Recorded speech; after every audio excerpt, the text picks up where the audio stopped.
আজ আমার বিয়ে। আমায় যেতে দিন কবির ভাইয়া, প্লিজ। চুপ, একদম চুপ।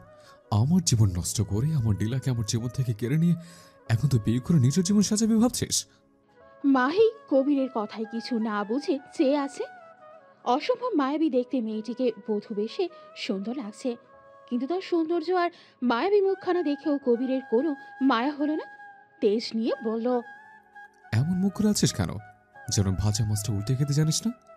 তুই যে কষ্ট আমাকে দিয়েছিস তার 10 গুণ যদি তোকে ফেরত না দিই, আমার নাম কবির চৌধুরী না। আমি কি করেছি?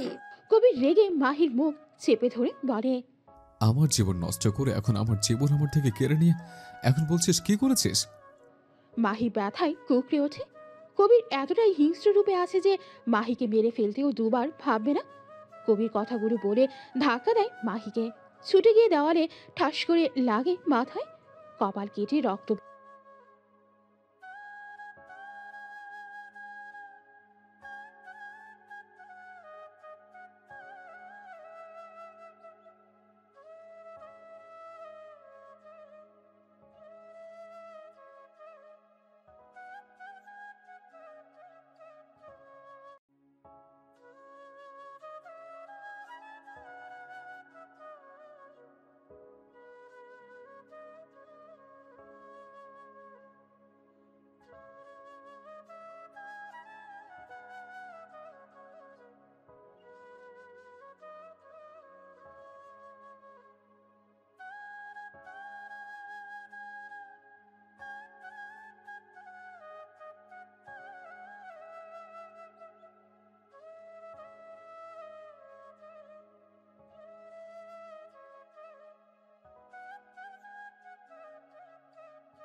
কবিতা মাহিকে ঘরে রেখে সে নিজের রুমে যায়।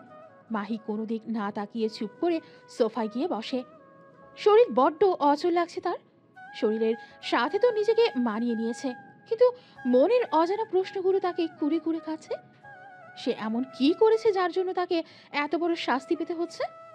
কবির ভাইয়ের সাথে তো আমার সম্পর্ক তেমন চেনা জানা ছিল না, তাহলে সে কি এমন করলো যার প্রতিশোধ নিল এভাবে সে? অনেক প্রশ্ন হলেও উত্তর তার কাছে অজানা। দিনটা ছিল শুক্রবার। ছাদের এক কোণে বসে লুডো খেলায় মগ্ন ছিল মাহি আর পাশের বাসার বান্ধবী নীলা। আর ওর বান্ধবী বিকেলে বেশ সেজেগুজে ছাদের একপাশে বিভিন্ন পোজে ছবি তুলছিল। হঠাৎ কাউকে দেখে চরম অবাক হয়ে তাকায়। এই আরু, আমি যা দেখছি তুইও কি তাই দেখছিস? কি? ওইটা কবি চৌধুরী না, আমাদের ভার্সিটির ক্রাশ বয়? ও এম জি, এ তো সেই সুদর্শন সুপরিশ কবির চৌধুরী, আমার ক্রাশ। কিন্তু উনি তোদের বাসায় কি করছে রে? জানি না। হতে পারে তোকে পছন্দ, তুই তো ভার্সিটির সেরা সুন্দরী। নীলা লাজুক হাসে। গাড়িতে হেলান দিয়ে দাঁড়িয়ে ফোন দেখছে কবির। কানে লাগিয়ে বিরক্ত হয়ে ফোন কেটে দেয়। কাউকে কল করছে হয়তো। এমন সময় 3 কোয়ার্টার প্যান্ট পরে এক প্রকার ছুটে আসে মেঘ কবিরের কাছে। এই দেখ মেঘ ভাইয়া, কবিরের সাথে কথা বলছে। মেঘ ভাইয়া কি কবিরকে চেনে? চিনলে তো জমে ক্ষীর দোস্ত, ভাব জমানো যাবে, কি বলিস? এই দেখ দেখ, মেঘ ভাইয়া কবিরকে টেনে নিয়ে আসছে তোদের বাসায়। চল নিচে গিয়ে বিষয়টা দেখি। নীলা আরু নিচে আসে। ড্রয়িং রুমের সোফায় বসে আছে কবির। নীলা আরু দূর থেকে দেখছে। এদিকে চরম বিরক্ত হয়ে বসে আছে কবির। ফুল স্পিডে ফ্যান চলছে, তবুও ঘেমে একাকার অবস্থা। এসিতে থাকা মানুষদের তা হয় আর কি। ফোন হাতে কাউকে কল করি কবির মেঘদের বাসায়। শালা, রাখ তোর মজা। গরমে আমার অবস্থা নাচে হাল। তোরা তো ভাবছিস কেন? আমি তো এই রাখছি, থাম। হঠাৎ গানের মধুর স্বরে থমকে যায় কবির। আমার একলা আকাশ থমকে গেছে রাতের স্রোতে ভেসে, শুধু তোমায় ভালোবেসে। কবির গানের মধুর কণ্ঠ শুনে সেদিকে এগিয়ে যাচ্ছে, যেন কোনো একটা কিছু তাকে টানছে। আমার দিনগুলো সব রং চিনেছে তোমার কাছে এসে, শুধু তোমায় ভালোবেসে। গানের আওয়াজ শুনে সিঁড়ি বেয়ে ছাদে যাচ্ছে কবির। ভেসে আসছে গিটারের টুংটাং শব্দ। কবির ছাদের দরজার কাছে আসতেই মেঘ ডাক দেয়। এখানে কি করেছিস? চল, আমি রেডি। 1 মিনিট। বলেই ছাদের দরজা খুলতেই চোখ যায় ওদের সুন্দরী এক রমণীকে। হাতে গিটার নিয়ে টুকটাক আওয়াজ করছে পাশে বসা মেয়েটি। বলে, উফ, কি সুন্দর আওয়াজ রে তোর, আমি ফিদা। এই মেয়েটাকে? ও নীলা, আমার কাজিন, আর পাশেরটা ওর বান্ধবী। কেন, কি হয়েছে? না, কিছু না, চল। কবির সেদিন চলে আসলেও দাগ কেটে যায় মনে সেই মধুর কণ্ঠে গাওয়া গান। এরপর প্রায়ই শুক্রবার কবির বিভিন্ন বাহানায় নীলাঞ্জনার গান শুনতে যেত, আর ভার্সিটিতেও টুকটাক কথা বলতো। এভাবে একটু একটু করে সম্পর্ক এগিয়ে যাচ্ছে তাদের। রাগ, মান, অভিমান, কান্না, হাসি মিলিয়ে তাদের ভালোবাসা শুরু হয়। 1 বছর তারা রিলেশনে কন্টিনিউ করে। কবির পাগলের মতো ভালোবেসেছে নীলাকে। কিছু পড়ার শব্দে ঘোর কাটে কবিরের। ব্যালকনি থেকে জমে আসে, গ্লাস পড়ে ভেঙে গেছে। বাতাসে উড়ে যাচ্ছে পর্দা। হঠাৎই চোখ যায় ঘুমন্ত বাহির দিকে। কি সুন্দর নিষ্পাপ শিশুদের মতো ঘুমাচ্ছে। কিন্তু মাহির এমন ঘুম সহ্য হলো না কবিরের। উঠে গিয়ে এক ঝক পানি ঢেলে দিল মাহির মুখে। মাহি ধরফড়িয়ে উঠে বসে। বাসরাতে কেউ এভাবে ঘুমায় বউ? আসো, আদর করি। কবিরের কথায় আতঙ্ক প্রকাশ পেল মাহির চেহারায়। এমন ভয় পাওয়া ফেস দেখে কবিরের রাগ হলো না, প্রচুর হাসি পেল। না হেসে মুখে রাগে ভাব ফুটিয়ে মাহির মুখের দিকে এগোতেই মাহি ঠাস করে কবিরের গালে চর বসিয়ে দেয়। কবির হতবাক হয়ে তাকিয়ে আছে। একদম ছুবেন না আমায়, আপনার স্পর্শে গা ঘিন ঘিন করে আমার। অনেক করেছেন আপনি, বলেন কি কারণে আপনি আমার সাথে এমনটা করলেন? কি ক্ষতি করেছি আমি আপনার? কবির রেগে মাহির চুলের মুঠি ধরে বলে, তোর সাহস কিভাবে হয় তুই আমাকে থাপ্পড় মারিস? মাহিও রেগে বলে, আর আপনার সাহস কিভাবে হয় আমার তুলে এনে রেপ করে আবার আমার বিয়ে করার? যা চাই তা তো পেয়েই গেছেন, আর কি চাই আপনার? বলেন কি করেছি আমি আপনার সাথে? কি করেছিস? আমার নীলাকে আমার থেকে দূর করেছিস। কোন নীলা? হ্যাঁ, এখন তো বলবি কোন নীলা। মাহি অবাক হয়ে বলে, নীলা আপু, কেন করলে এমন? কি ক্ষতি করেছি আমি তোর? বল। আমি কি করেছি? কি করেছিস? তুই আজ আমাকে সে মেসেজ না করলে আমার নীলার বিয়ে কিছুতেই হতে দিতাম না। কি? কোন মেসেজ? হ্যাঁ, এখন তো বলবি কোন মেসেজ। তোর মতো মেয়েরা এছাড়া আর কি পারে। এই দেখ প্রমাণ। ভাইয়া, আমি মাহি বলছি। আপু আপনাকে বলতে বলছে আপুর বিয়ে ক্যান্সেল হয়ে গিয়েছে। আপনি চিন্তা করবেন না। আপনি লন্ডন থেকে ফিরলে আপুর সাথে দেখা করবেন প্লিজ। আপনার অনেক পাওয়ার আমি জানি। প্লিজ কোনো ঝামেলা করেন না। আপু আমাকে বলতে বলেছে, কারণ বেশি কেউ আপুকে ফোন ইউজ করতে দিচ্ছে না। রাখছি, আল্লাহ হাফেজ। ডেট দেখ, বিয়ের আগের দিনের তারিখ। তোর জন্য, শুধু তোর জন্য আমি আজ নীলাকে হারিয়েছি। মাহি মেসেজ পড়ে এখনো শকড। সে তো কখনো এই মেসেজ করেনি, কিন্তু নাম্বার তো তার। এটা কিভাবে সম্ভব? কেন করলি এমন? কি ক্ষতি করেছিলাম তোর? কেন কেড়ে নিলে আমার ভালোবাসা? কেন? শুধু কি আমিই কেড়ে নিয়েছি? আপনি কেড়ে নেননি?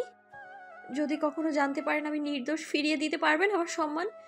ফিরিয়ে দিতে পারবেন আমার ভালোবাসা? ফিরিয়ে দিতে পারবেন আমার সে আগের জীবনটা? তুই আর নির্দোষ? এখন ধরা পড়ে আমাকে ইমোশনাল ব্ল্যাকমেল করছিস যাতে তোকে ছেড়ে দে? কবির ধোকাবাজদের কখনো ছেড়ে দেয় না। আমি আপনাকে এই মেসেজ করিনি, এটা আমি প্রমাণ করব। রিয়েলি? প্রমাণ কর। তুই মিথ্যা প্রমাণ করবি আর আমি মেনে নেবো ভেবেছিস? সকালে আবারও পানির বন্যায় ঘুম ভেঙে যায় মাহির। সামনে তাকিয়ে দেখে কবির জগ নিয়ে রাগী লুকে তাকিয়ে আছে। মহারানীর ঘুম হয়েছে, এবার উঠে আমাদের ধন্য করুন। মাহির শরীর এমনিতেই খারাপ, তার উপর কালকে সারা রাত ব্যালকনিতে শোয়ায় শরীর চলছে না। পেটের ব্যথায় সবকিছু গড়িয়ে আসছে। মাহি কষ্ট করে উঠে দাঁড়ায়, কিন্তু এক ধাপ দেওয়ার আগেই মাথা ঘুরে পড়ে যায়। কবির মাহিকে ধরে ফেলে, গায়ে হাত দিতেই চমকে যায়। গায়ে প্রচণ্ড জ্বর। কবির মাহিকে কোলে তুলে রুমে নিয়ে আসে। কবিতা রেগে ভাইয়ের দিকে তাকায়। প্রতিশোধই যখন নেবে তাহলে মেয়েটাকে একেবারে মেরে ফেল। এবার ধীরে ধীরে কেন মারছিস? ছি, আমি ভাবতে পারিনি এমন জানোয়ারের মতো কাজ আমার ভাই করবে। ও যখন বলেছে ও কিছু করেনি, তাহলে তুই ওকে সুযোগ দে নিজেকে প্রমাণ করার। এতটা অবিচারক হোস না, পরে না তোকে আফসোস করতে হয়। একবার তাকিয়ে দেখতো মেয়েটার, নিহাত একটা বাচ্চা মেয়ে। আর তুই, ছি, তোকে নিজের ভাই বলতেও ঘৃণা করছে। কাল তোর ভাই আসবে, আমি আমার বাড়িতে চলে যাব। 2 দিন পর। এই যে মহারানী, বড়লোক বাড়ির বউ হয়ে এসেছেন দেখে ভেবেন না সব আপনার সামনে হাজির হবে। নিজে গিয়ে নাস্তা খেয়ে আসেন, আপদযত্ত সব। ভোরেই কাজল বেগম চলে যায়। মাহি একটু সুস্থ। এই 2 দিন কবিতা মাহির দেখাশোনা করেছে, কিন্তু কাল কবিতা শ্বশুর বাড়ি চলে গেছে। কবির সারাদিনে একবারও এই রুমে আসেনি। উঠে কোনো মতে নাস্তা খেয়ে আসে মাহি। মাহি নিজের ফোন থেকে অনেকবার কল করে নীলাকে, কিন্তু ফোন বন্ধ। তার জানতেই হবে নীলা কেন এমন করলো। সে তো বিয়ের সময় একবারও বলেনি সে অন্য কাউকে ভালোবাসে। তাহলে মাহি বাড়িতে ফোন করে না, কাকে ফোন করবে? সে ওখানে তার আপন, যে মানুষ দুটোকে আপন ভাবতো তারাই তো তাকে তাদের জীবন থেকে বের করে দিয়েছে। মাহি পাশের বাসার বান্ধবী তুলিকাকে ফোন করে। 2 বার রিং হতেই তুলিকা ফোন রিসিভ করে। মাহি, কেমন আছিস? কতদিন পর ফোন করলি। জানিস তোকে কতবার ফোন করেছি, তোর ফোন বন্ধ কেন? তুই ঠিক আছিস তো? না, মরে বেঁচে আছি। এভাবে বলিস না প্লিজ। আমার একটা কাজ করবি? বল না, কি কাজ? ওই বাড়িতে নীলাপু আসলে আমাকে ফোন করে জানাবি। কিন্তু কেন? তোকে পরে বলবো সবটা, এখন রাখছি। ভালো থাকিস। তুলিকা কিছু বলার আগেই মাহি কেটে দেয়। চোখ বন্ধ করতেই চোখ ভেসে ওঠে অতীত। দাদুর পরে আগলে রাখার মতো হাত পেয়েছিল মেঘের। মেঘ যখন মাহিকে মনের কথা বলে তখন মাহি সব নতুন ট্রেনে উঠেছে। মাহিকে একটা ছেলে প্রপোজ করেছিল সেদিনই। মেঘ রেগে মাহিকে থাপ্পড় মেরেছিল। মাহি রেগে বিভিন্ন কথা বলতেই মেঘ সেদিন বাড়ির সবার সামনে বলেছিল ও মাহিকে বিয়ে করবে ওর ইন্টার শেষে। সেদিন সবাই অনেক মানা করলেও সে একই জিদে অটল ছিল। কেউ না মানলেও দাদু মেনে নিয়েছিল। তখনই মেঘ মাহিকে রিং পরিয়ে দেয়, আর মাহি আর হয়ে যায় মেঘের। মাহির মনেও ধীরে ধীরে জন্ম হয় মেঘের প্রতি ভালোবাসা। শুরু হয় তাদের নতুন অধ্যায়। মাহি ভালোই ছিল জীবনে, হাজার অবহেলার পর কারো ভালোবাসা পেয়ে। কিন্তু ভাগ্য তার সহায় হলে তো। গেট খোলার শব্দে চোখ মেলে তাকায় মাহি। কবিকে ঢুকতে দেখে আবারও চোখ বন্ধ করে নেয়। এই মানুষটার ছায়াও যেন তার সহ্য হচ্ছে না। 2 দিনে তার সাথে কবিরের মুখোমুখি কমই হয়েছে। গায়ে কিছু পড়তেই মাহি চোখ খুলে তাকায়। সাইন কর। মাহি একবার কবির তো একবার কাগজের দিকে তাকায়। ডিভোর্স পেপার দেখে বলে, বিয়ের কয়েকদিন পরেই ডিভোর্স কোর্ট মানবে বুঝি? কবির মাহির কোনো রিয়াকশন না দেখে অবাক হয়। সে তো ভেবেছিল মাহি কষ্ট পাবে, তার কাছে আকুতি মিনতি করবে যেন তাকে ডিভোর্স না দেয়। কিন্তু মাহির এমন কথায় কিছুটা ভ্রু কুচকে তাকায় কবির। কবির যতটুকু মাহিকে দেখেছে খুব শান্তশিষ্ট আর ভীতুটাই। তাহলে আজ এমন নিরুত্তর কেন? সেটা তোকে ভাবা লাগবে না, আমি দেখে নেব। ঠিক আছে, আমি সাইন করে দিব, কিন্তু একটা শর্ত আছে। কত টাকা চাই? যত চাস পেয়ে যাবি। প্রথমত টাকাটা আপনার মতো জানোয়ারের জন্যই তোলা থাক, আর দ্বিতীয়ত সবার সামনে বলতে হবে আপনি আমায় তুলে রেপ করেছেন, আর কারণও বলতে হবে। পারবেন? কবির রেগে মাহির মুখ চেপে ধরে। জানোয়ার হতে তুই বাধ্য করেছিস, আর আমায় কি মনে করেছিস কবির চৌধুরী ভয় পায়? না, তোকে তেলে তেলে শেষ করতে তোর গায়ে রেপ্ট নামক কলঙ্ক লেগেছে। আর তোকে বিয়ে করেছে যেন চোখের সামনে তোকে তেলে তেলে কষ্ট পেতে দেখতে পারি। মাহির চোখ বেয়ে পানি গড়িয়ে পড়ে। কবির ওর কল্পনার চেয়েও খারাপ। নিজেকে ছাড়িয়ে বলে, আপনার মতো কাপুরুষের থেকে এর চেয়ে বেশি আর কি আশা করা যায়? আর কিচ্ছু আশা করি না আমি সাইন করে দিলাম। আমায় কিছুদিন সময় দিন, চলে যাব আমি। এবারও কিছুটা অবাক হয় কবির। এত সহজে মাহি রাজি হয়ে যাবে ভাবেনি। তুই কি প্রমাণ করবি বলছিলে? প্রমাণ করে কি করব? ফিরে আসবে কি আমার কলঙ্কহীন জীবন? তাছাড়া একদিন সত্য সামনে আসবেই। আমি থেমে থাকবো না। আল্লাহর দুনিয়ায় আমি ছোট থেকেই কষ্ট পেয়ে আছি, তাই কষ্টের ভয় নেই আমার, আর না আছে কিছু হারানোর ভয়। বলেই মাহি বের হয়ে চলে যায়। কিছুদিন পর, এই মেয়ে কোথায় যাও? জি, একটু বাইরে। বাড়ির বাইরে তোমার কি কাজ? এই কলঙ্কি মুখ নিয়ে বাইরে যাও কিভাবে? যেই অন্যায়টা করেছে তার কোনো দোষ নেই, অথচ জোর করে তুলে নিয়ে গিয়ে যার সাথে অন্যায়টা হয়েছে সে দোষী। আপনি না একজন মেয়ে, মেয়ে হয়ে মেয়ের যন্ত্রণা বুঝতে পারছেন না? আপনি তো মা। আপনার মেয়ের সাথে এমনটা হলে আপনার কেমন লাগতো? এই মেয়ে, থাপ্পড় মেরে দাঁত ফেলে দেব। আমার মুখের ওপরে কথা বলো। আমি আপনার মুখের উপর বা নিচে কথা বলতে আসিনি। যাই হোক, আমি আপনার থেকে এর চেয়ে বেশি কিছু আশাও করি না। আসি। পাশাপাশি একটা রেস্টুরেন্টে বসে আছে মাহি আর তুরিকা। তুরিকা সব শুনে অবাক। ইয়া আল্লাহ, মানুষ এতটা নিকৃষ্ট হতে পারে? নীলাপু, যদি ভালোই বাসবে তাহলে বিয়ে করলো কেন? প্রশ্ন অনেক, কিন্তু উত্তর জানা নেই। আমি আর ওখানে থাকতে পারছি না। আমাকে ওই নরক থেকে বের হতে হবে। কোনো কাজের খোঁজ করতে হবে আমায়, তারপর একটা বাসা ভাড়া করতে হবে। তুই আমার বাসায় আয়, আমার বাসায় তোর কোনো সমস্যা হবে না। না রে, কষ্ট পেতে পেতে আর ভালো লাগছে না। ছোট থেকে সবটা মেনে এসেছি, আমি মেনে নিয়েছি, মানিয়ে নিয়েছি, কিন্তু আর কত? আমার একটা ছোটখাটো চাকরি খুঁজতে সাহায্য করবি প্লিজ? অবশ্যই করব। কিছু খেয়েছিস? হ্যাঁ, চল। কিন্তু চল প্লিজ। অনেক তো খুঁজলাম, কিন্তু তেমন কোনো চাকরি তো পেলাম না। অনেক দেরি হয়ে গেছে, তুই বাসায় যা। তুই? ফিরে যাবো ওই নরকে। তুই যা, আমি যেতে পারবো। আন্টি বাসায় একা, তুই যা। তুলি চলে যেতেই মাহি হাঁটতে থাকে। চারিদিকে সন্ধ্যা হয়ে এসেছে, শরীর যেন তার চলছে না। নামাজের জন্য মানুষের ভিড় কম, কেমন শুনশান পরিবেশ। আগে হলে মাহি ভয়ে এক কদমও ফেলতো না, আর এখন এই অন্ধকার রাস্তার যেন তার সঙ্গী। হঠাৎ কারো চিৎকারে মাহি আশেপাশে তাকায়। চোর চোর! মাহি সামনে একটা লোককে আসতে দেখে পাশে থাকা ইট তুলে ছুঁড়ে মারে। লোকটার পায়ে লাগতেই লোকটা নিচে বসে পড়ে, আর পিছু করতে থাকা 2টা লোক তাকে ধরে ফেলে। তারা মাহিকে ধন্যবাদ দেয়। মাহি আবারও নিজের পথে হাঁটতে থাকে। এখনো সে সময় হলো? কোথায় ছিলে? তার উত্তর আপনাকে দিতে বাধ্য নই আমি।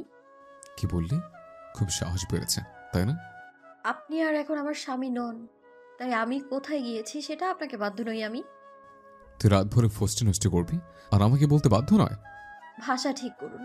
আর আমি যাই করি তাতেই আপনার সমস্যা কেন? আমি খারাপ কাজ করলেও আপনার কি তাতে? নাকি শারীরিক চাহিদা মেটে?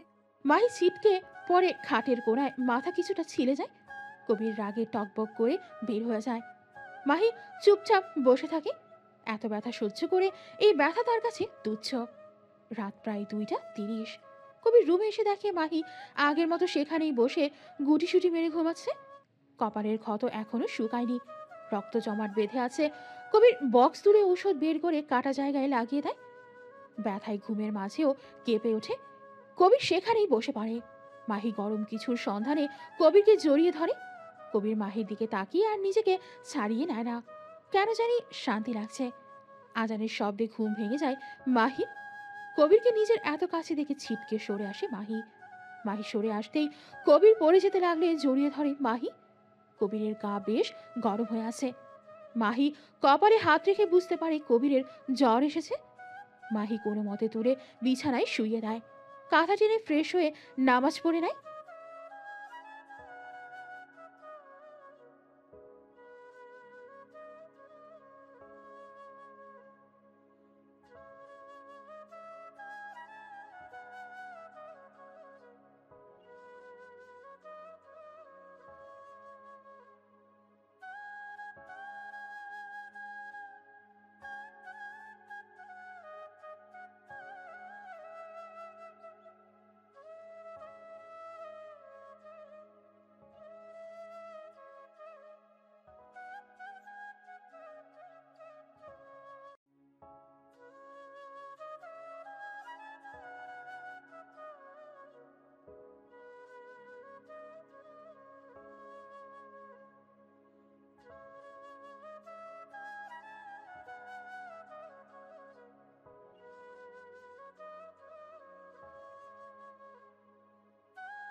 মাহি একে তো অবাক, কিন্তু চলে চলো বলায় মুখ ফিরিয়ে নেয়।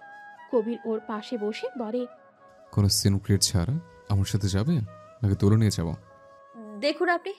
পরে দেখব। বলেই মাহিকে হাত ধরে উঠিয়ে নেয়। ছাড়ুন, বাঁচাও। চুপ। বাঁচাও বাঁচাও আবার কি? স্বামীর কাছে কিসের বাঁচাও? আপনি? কবিরের চোখ রাগানি দেখে ভয়ে আর কিছু বলল না মাহি। তার মধ্যে তার শরীর যেন চলছে না একদমই। বাস থেকে নেমে দেখে পাশেই কার দাঁড় করানো আছে।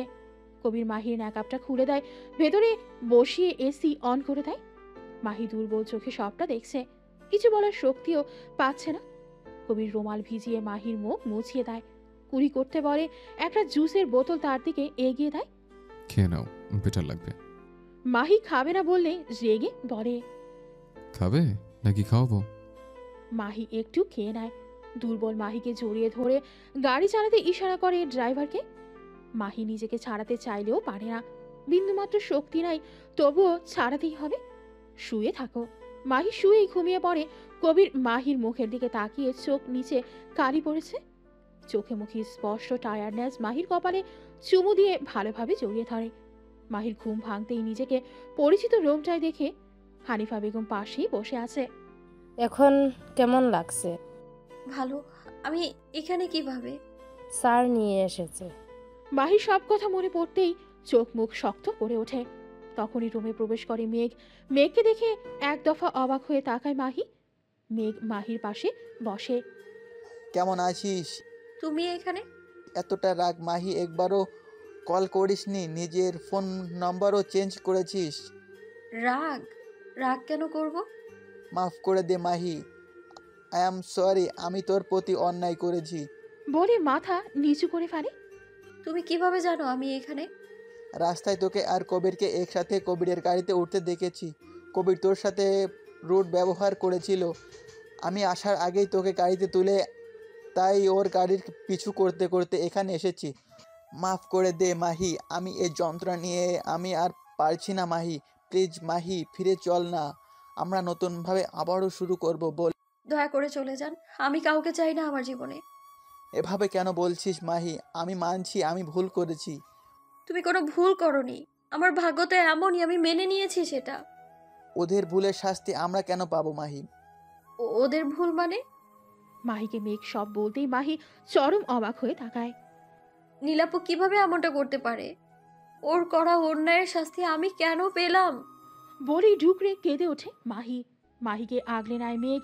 হানিফা সব শুনে সেও স্তব্ধ। এটুকু একটা মেয়ের জীবনে কত কিছুই না হয়ে গেল। হানিফার রাগ হলো প্রচুর নীলার ওপর। এভাবে কাঁদিস না মাহি, তোর বাচ্চাটার। বাচ্চা?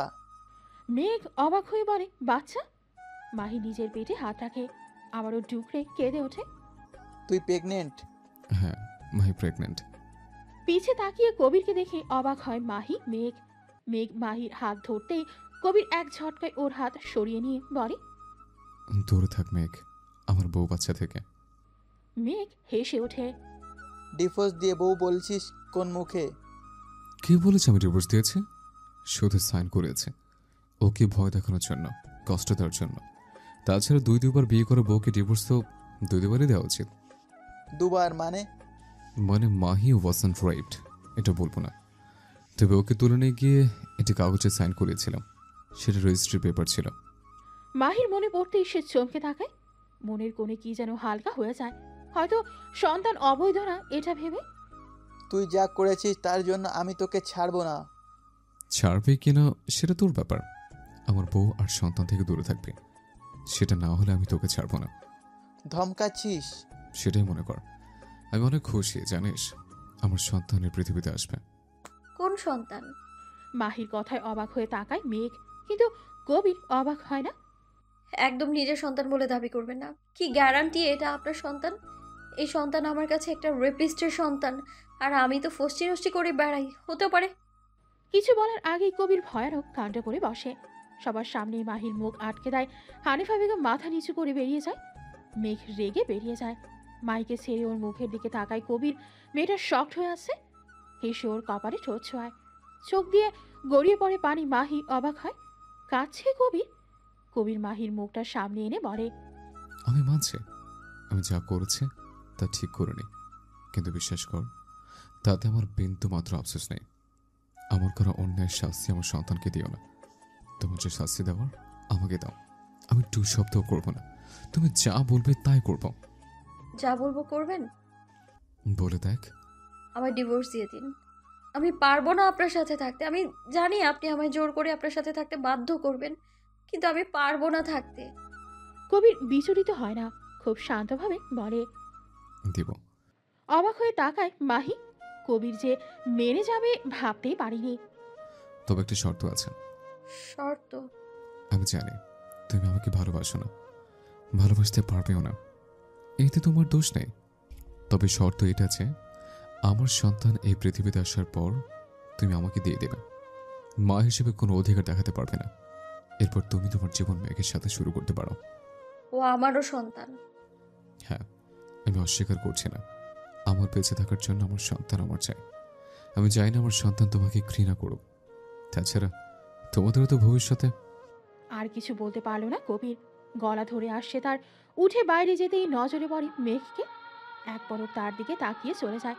সে আর মাহির উপর জোর করতে চায় না। ইচ্ছে করলে সে মাহিকে জোর করে নিজের সাথে রাখতে পারে, কিন্তু যাকে সে এতটা ভালোবাসে তাকে সে আর কষ্ট দিতে চায় না। মেঘ ওর ভালোবাসাও যদি মেঘের সাথে সুখী হয় তবে তাই হবে। অনেকদিন পর দাদুকে দেখে মাহি চোখে পানি ছলছল করছে। হুইল চেয়ারে বসা লোকটিরও চোখ ছলছল করে উঠে হাত বাড়িয়ে মাহিকে কাছে ডাকে। মাহি ধীর পায়ে দাদুর কাছে বসতেই কেঁদে জড়িয়ে ধরে আদরের নাতিকে। আমাকে মাফ করে দে মাহি। মাহি চুপচাপ উঠে দাঁড়ায়। কোনো কথা না বলে হেঁটে চলে আসতেই আটকে দেয় মেঘ। কোথায় যাচ্ছিস? সন্তানের পিতা বাইরে দাঁড়িয়ে আছে, ছাড়ো। সন্তান মানে? তুই এই সন্তান রাখবি না? ওর মতো রেপিস্টের সন্তান তোর গর্ভে কিছুতে থাকতে দিব না। চল আজই তোর অ্যাবর্শন করাবো বলে। খবরদার আমার বাচ্চার ব্যাপারে একটাও বাজে কথা বলবেন না। মেঘ অবাক হয়ে বলে। মাহি তুই ওই কবির অন্যায় করেছে, পাপ করেছে, তার শাস্তি আমি নিষ্পাপ শিশুকে দিব ভাবলে কি করে? আমার সন্তান নিয়ে একটা বাজে কথা বললে আমি ছেড়ে কথা বলবো না একদম। বলে রেগে হনহন করে বেরিয়ে যায় মাহি। মেঘ মাহির এমন রৌদ্র রূপ দেখে অবাক হয়েছে। এত কিছু হলেও মাহিকে এতটা রাখতে দেখেনি মেঘ। আসলে মারা এমনই হয়, সন্তানের জন্য সব রূপ ধারণ করতে পারে। সহজ সরল মেয়েটাকে এভাবে রাখতে দেখে অবাক হয়েছে সবাই। মাহি? কবিরের ডাকে ওর দিকে তাকায় মাহি। ধন্যবাদ। কেন? আজকের জন্য। আপনি আবার এটা ভাববেন না যে আমি আপনার করা অন্যায়ের কথা ভুলে গেছি। এখন কোথায় যাচ্ছি? বাসায়। আপনার মা কি মানবে এটা আপনার সন্তান? উনি স্টপ মাহি। কে কি মানলো আর না মানলো তাতে কিচ্ছু যায় আসে না। নো মোর ওয়ার্ডস। হুট করে কবিকে রেগে যেতে দেখে চুপ হয়ে যায় মাহি। বাসায় পৌঁছাতেই দেখে কবিতা দাঁড়িয়ে আছে। মাহিকে দেখেই এসে জড়িয়ে ধরে। কেমন আছো মাহি? ভালো আপু, আপনি? ভালো না থেকে আর কোথায় যাব? ফুপি হচ্ছি, এত বড় খুশির খবর কেউ ভালো না দেখতে পারে? এসো বসো। মাহি বসতেই এক গ্লাস পানি হাতে বেরিয়ে আসে কবিতার মা। পানি মাহির দিকে এগিয়ে দিতেই পানি অবাক হয়ে তাকায়। বাইরে অনেক রোদ, খেয়ে নাও। মাহি পানি একটু খেয়ে রেখে দেয়। মেয়েটা রেস্ট করতে দে। মাহি যাও, রুমে গিয়ে ফ্রেশ হয়ে নাও। আমি তোমার জন্য খাবার পাঠাচ্ছি, কবিরকে রুমে নিয়ে যা। কাজল বেগমের এমন ব্যবহারে অবাক হয় মাহি। কথায় কথায় যে তাকে এটা ওটা বলতো সে আজ এত ভালো ব্যবহার করছে। মাহি ধীর পায়ে রুমের দিকে যায়। দুদিন পরে। এই মাহি দেখো তো, এই বালা দুটো তোমার পছন্দ কিনা দেখি, হাত দাও।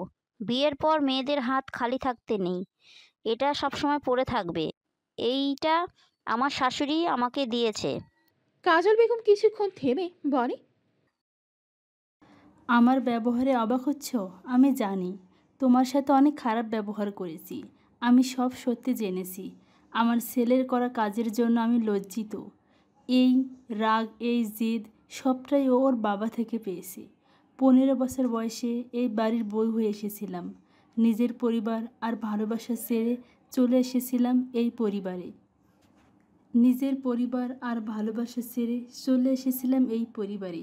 বিয়ের কয় মাস পরে কবিতা আমার পেটে আসে। তোমার শ্বশুর কবিতা পেটে থাকার পরও অমানুষের মতো ব্যবহার করত। প্রচুর কষ্ট হতো। খুব একটা বয়স ছিল না, সব কথা শাশুড়িকে বললে তিনি বলতেন এসব মেয়েদের সহ্য করতে হয়। সেভাবেই চলতে থাকে সময়। কবিতার যখন 4 বছর, তখন কবিরের কেবল 2 মাস। কবির হওয়ার পর আমি প্রায় অসুস্থ হয়ে পড়তাম। কিশোরী মনে একটু ভালোবাসা চাইতাম, কিন্তু পেতাম শুধু অবহেলা। আমার যখন 2 সন্তান, তখন আমার বয়স 20 বছর। তোমার শ্বশুরের কোনো মেয়ের সাথে নাকি সম্পর্ক ছিল। এই নিয়ে একদিন আমার সাথে খুব ঝগড়া হয়। কোনো মেয়ে তার স্বামীকে অন্য কোনো সাথে সহ্য করবে? তাই রাগ করে 2 সন্তান নিয়ে বাবার বাসায় আসি।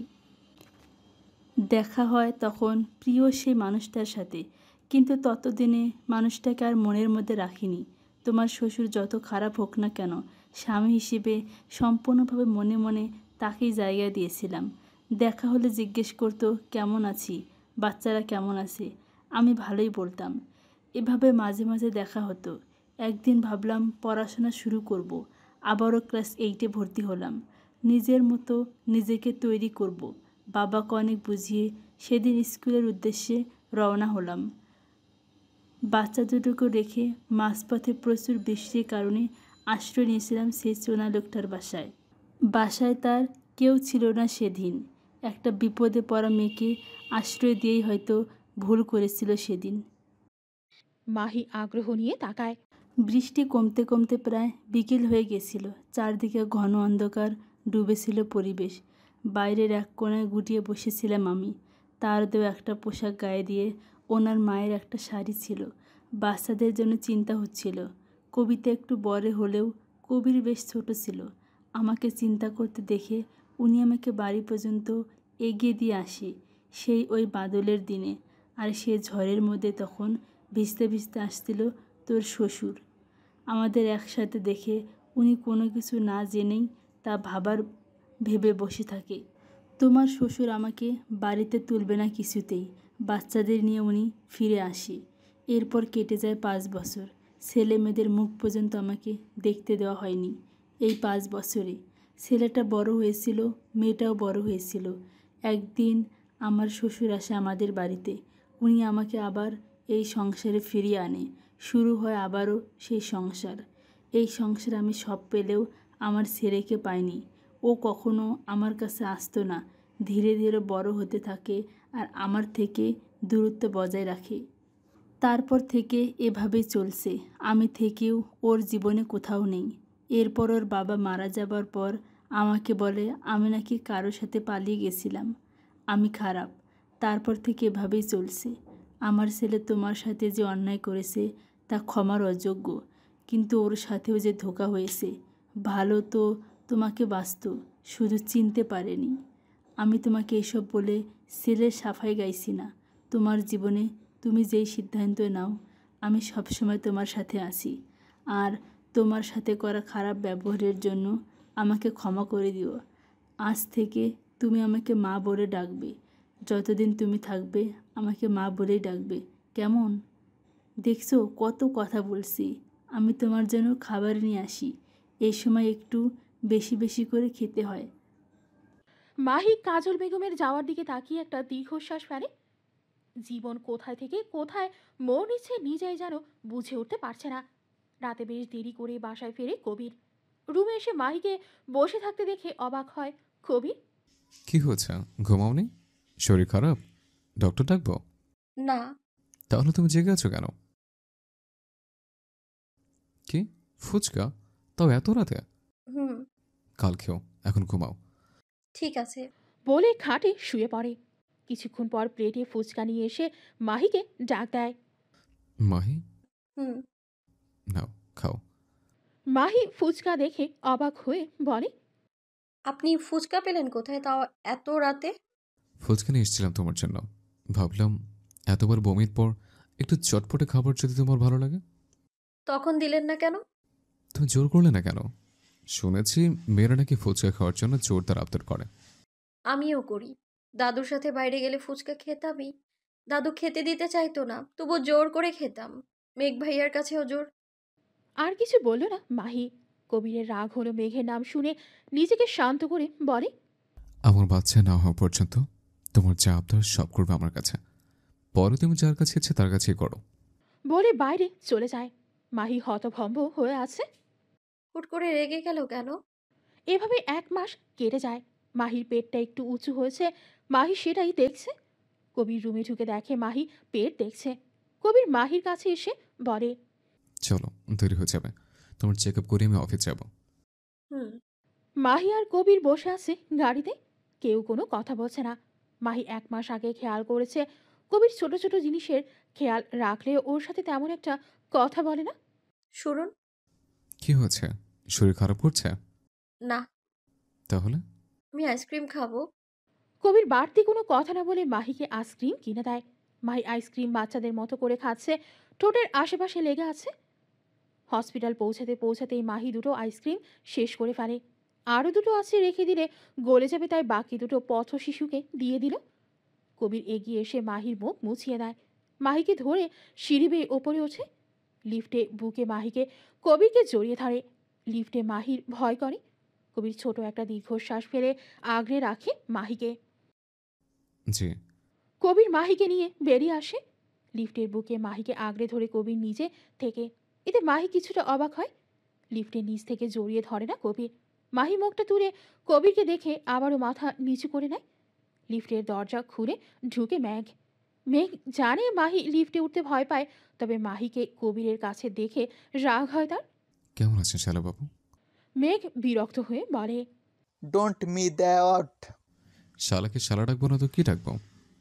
মেঘ কবিরের দিকে পাত্তা না দিয়ে মাহির দিকে তাকায়। শুকিয়ে গেছিস। কেমন আছো? চলছে, বাড়িতে আয়, দাদু তোর কথা বলে। সময় হলে যাব। সময় হলে যাব শুনেই কবিরের বুকে ছ্যাত করে ওঠে। হাত একটু আলগা করতেই মাহি শক্ত করে ধরে। হঠাৎই লিফট বন্ধ হয়ে যায়। কি হলো? মনে হচ্ছে লিফট আটকে গেছে। শিট। কবির কাউকে ফোন করে কিন্তু নেটওয়ার্কের সমস্যা করছে। লাইটও নিভে যায়। মাহি প্যানিক করতে থাকে। মেঘ দরজা ফিরিয়ে যাচ্ছে। মাহি তুই ঠিক আছিস? কিছু হবে না, আমি আছি তো। বলে মাহির হাত ধরে। কবির কি করবে ভেবে পাচ্ছে না।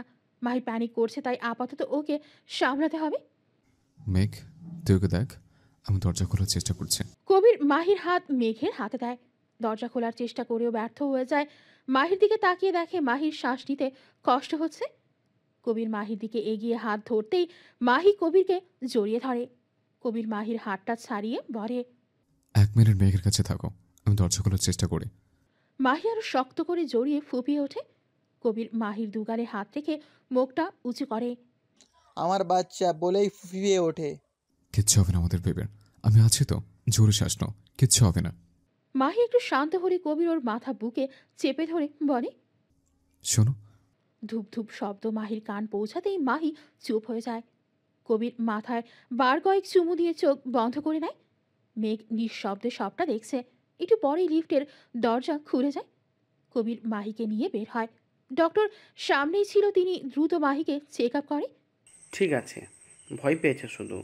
কবির স্বস্তির নিঃশ্বাস ফেলে বলে, মাহি দেখ, সব ঠিক আছে। ওনাকে বাসায় নিয়ে যান, এমনিতেই বাচ্চা মেয়ে, তাই হয়তো ভয় পেয়েছে। কবির এভাবেই করে করে মাহিকে গাড়িতে বসিয়ে দেয়। কবির নিজের সিটে বসে দেখে মাহি কাঁপছে। মাহিকে আবারও বুকে জড়িয়ে গাড়ি চালায় কবির।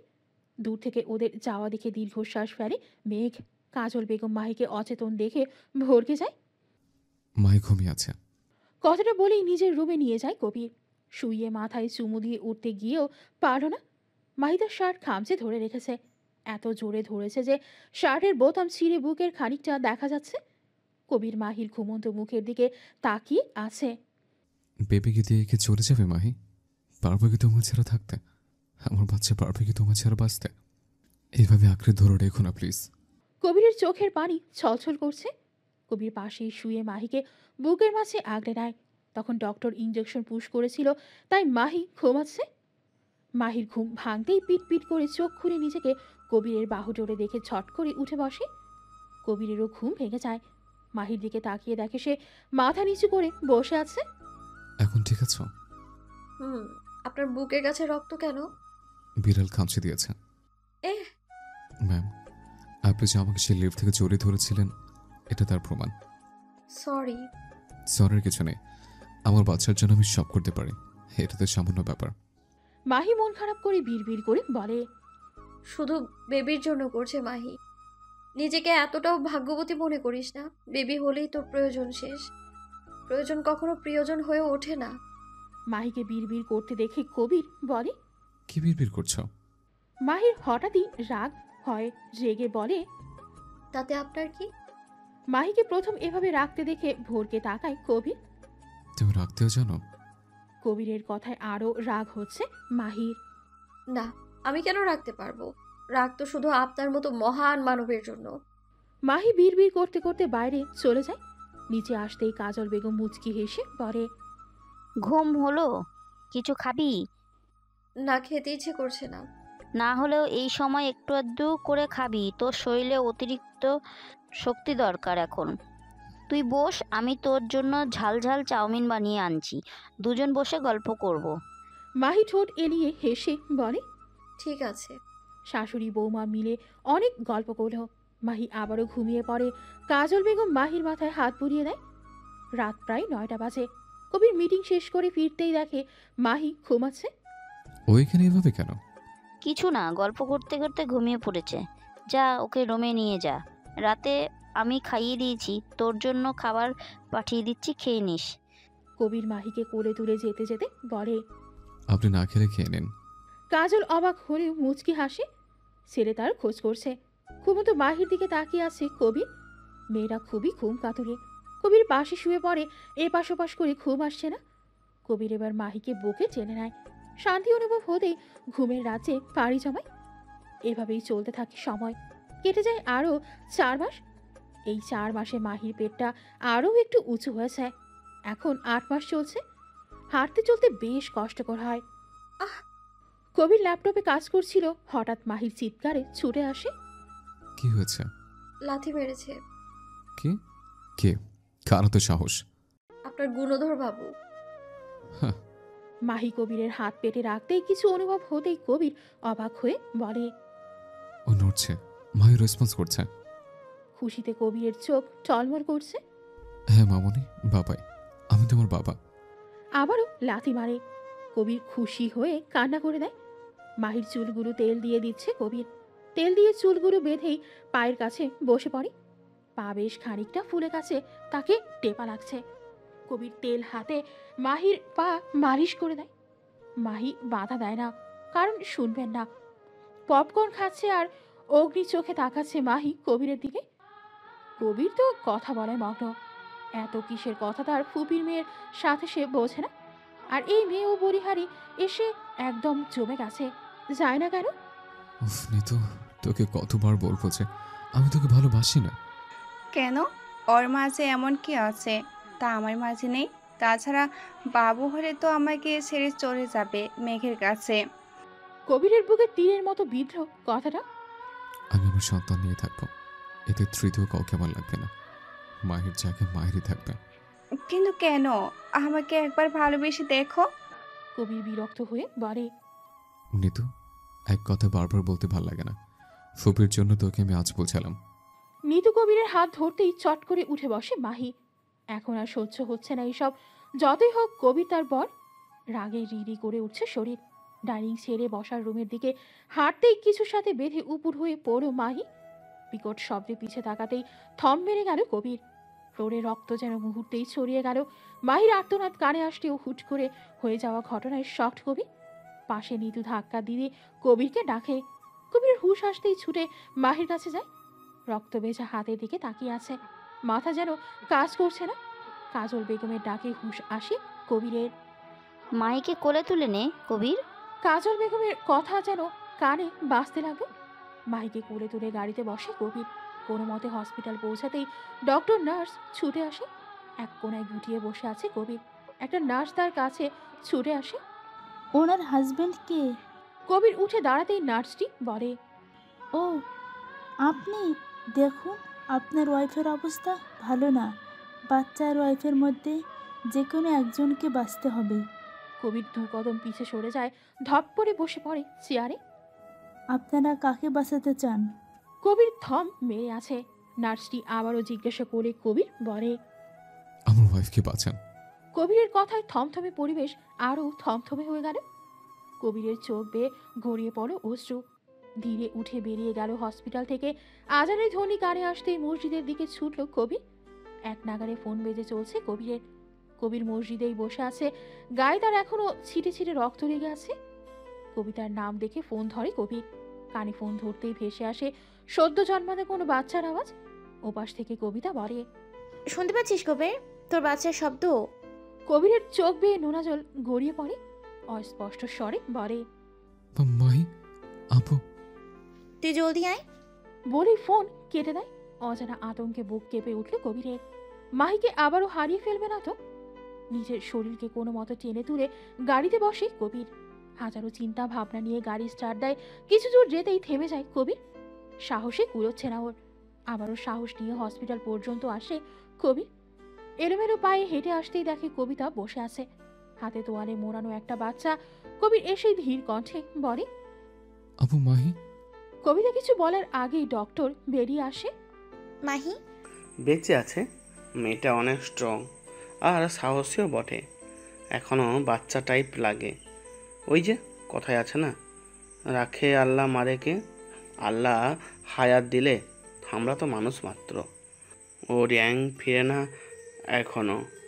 আশা করছি 24 ঘন্টার মধ্যে জ্ঞান ফিরবে। পিটপিট করে চোখ খুলতেই সামনের সাদা ছাদ নজরে আসে মাহির। শরীরে অসহ্য ব্যথা, পেটে হাত দিতেই কেঁপে উঠল মাহি। আমার বাচ্চা বলেই কেটে দেয়। আপনি কান্না করছেন কেন? আমার বাচ্চা? আপনার বাচ্চা বেঁচে আছে, কান্না করবেন না। আপনার শরীর খুব দুর্বল। মাহির মুখে হাসি ফুটে উঠল। কিছু বলার আগেই নার্সটি বেরিয়ে যায়। নার্স বের হওয়ার কয়েক সেকেন্ড পরেই রুমে ঢুকে কবির। কবিরকে দেখে অবাক হয়ে তাকায় মাহি। কেমন এলোমেলো লাগছে। তুমি ঠিক আছো? কষ্ট হচ্ছে? মাহি মুচকি হাসে। আমার বাবু কোথায়? আইসিইউতে। কি হয়েছে? বলেই কেঁদে দেয় মাহি। কবির মাহির চোখের পানি মুছে দিয়ে বলে, সময়ের আগে চলে এসেছে, তাই কিছুদিন আইসিইউতে রাখবে ডক্টর। খেতে না প্লিজ। তোমরা দুজন বেঁচে আছো, এটাই অনেক। আমার এর চেয়ে বেশি কিছু চাওয়ার নেই। কবির মাহির কপালে চুমু দিয়ে হাত জড়িয়ে ধরে। চোখ মুখ লাল হয়ে আছে, মনে হচ্ছে কেটে দেবে। মাহির হাতে পরপর কয়েকটা চুমু এঁকে বুকের সাথে চেপে ধরে। ব্যথায় ছটফট করছে মাহি। সিজারের ব্যথায় হাড় কাঁপিয়ে জ্বর আসছে এই গরমেও লেপের মধ্যে জড়িয়ে আছে মাহি। কবির এভাবে মাহিকে দেখতে পারে না, বেরিয়ে যায়। একদিকে বেবি, একদিকে মাহি। কবির চেয়ারে হেলান দিয়ে বসে, না আর পারছে না সহ্য করতে। হঠাৎ কেউ মাথায় হাত রাখতেই পাশে তাকিয়ে কাজলকে দেখে জড়িয়ে ধরে কেঁদে দেয় কবির। কাজল বেগম শক্তপোক্ত ছেলেটাকে কাঁদতে দেখে অবাক হলেও মাথায় হাত বুলিয়ে বলে, সব ঠিক হয়ে যাবে কবির। কবির ফুপিয়ে উঠে বলে, মাহির কষ্ট, বাচ্চার কষ্ট আমার সহ্য হচ্ছে না। নিজেকে অসহায় লাগছে। আমি চেয়েও কিছু করতে পারছি না তাদের জন্য। মাহির ঘুমন্ত মুখের দিকে তাকিয়ে আছে কবির। যন্ত্রণায় ছটফট করতে করতে মাত্রই ঘুমিয়েছে মেয়েটা। কবির হাত বুলিয়ে দিচ্ছে মাথায়। চোখের কোণে এখনো পানি রয়েছে। কবির চোখের পানি মুছে দিয়ে ঠোঁট ছোঁয়ালো দু চোখে। কবিতা রুমে ঢুকে বাবুকে নিয়ে। বাবুটার মায়ের গরম লাগবে, বাবু অনেক উইক। কিন্তু মাহি যা অবস্থা, তাতে মাহি বাবুকে কিভাবে নেবে? তাহলে কি হবে এখন? ভাইকে অবুঝ বালকের মতো প্রশ্ন করতে দেখে কবিতা হতাশ হয়। এটা ভালোই বুঝতে পারছে যে তখনকার শক এখনো কাটিয়ে উঠতে পারিনি। সব ঠিক থাকলেও কবিরের হারানোর ভয় এখনো যায়নি। তোমাদের রাজপুত্রকে এখন তোকেই বুকের মাঝে জড়িয়ে রাখতে হবে। কবির এক ঢোক গিলে বলে, ওকে ধরতে আমার ভীষণ ভয় করে। এই বুঝে ভেঙে যায়। এত কিছুর মাঝেও ভাইয়ের কথায় হেসে দেয় কবিতা।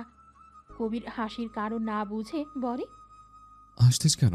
কিছু না, ভাবছি আবার সেই তেজি রাগী বিচক্ষণ ভাইটা কই। মানে?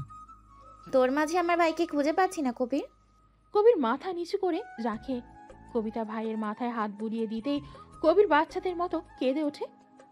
আমি প্রচুর ভয় পেয়ে গেছিলাম আপু। আল্লাহ আমার ভুলের শাস্তি মাহি বা বাবুকে কেড়ে নিয়ে দিবে ভেবে ভয় পেয়েছিলাম। আমি ওদের চাই আপু, ওদের ছাড়া বাঁচতে পারবো না। সে ভয়টা আমাকে এখনো ঘিরে ধরে আছে। মাহি বাবু দিয়ে যদি চলেছে, এইটুকু বাচ্চা আর আমি কিভাবে কি করব? আমার যে মাহিকেও চাই। আমি স্বার্থপর হয়ে মাহিকে জোর করতে চাই না, কিন্তু মাহিকে ছাড়া আমি কিভাবে থাকবো? কবিতা ছোট্ট একটা শ্বাস ফেলে বলে, মেয়েরা কখনো স্বামীর সংসার ছাড়তে চায় না কবির, যতক্ষণ তারা সহ্য করতে পারে।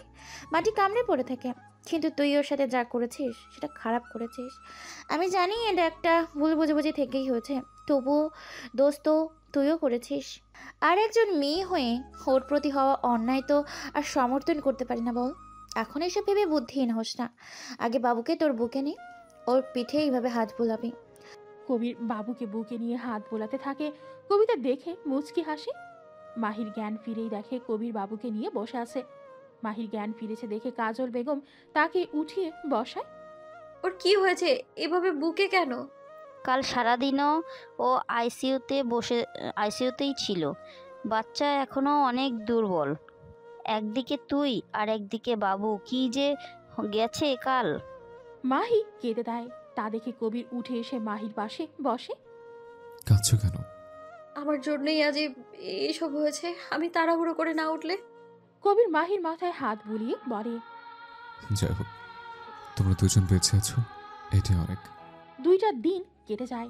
কবির এক মুহূর্তের জন্য মাহির আর বাবুর থেকে দূরে যায় না। মাহি এখনো একটু সুস্থ, তবে কয়েক মাস সাবধানে থাকতে হবে। দাদু সহ ও বাড়ির সবাই এসেছিল।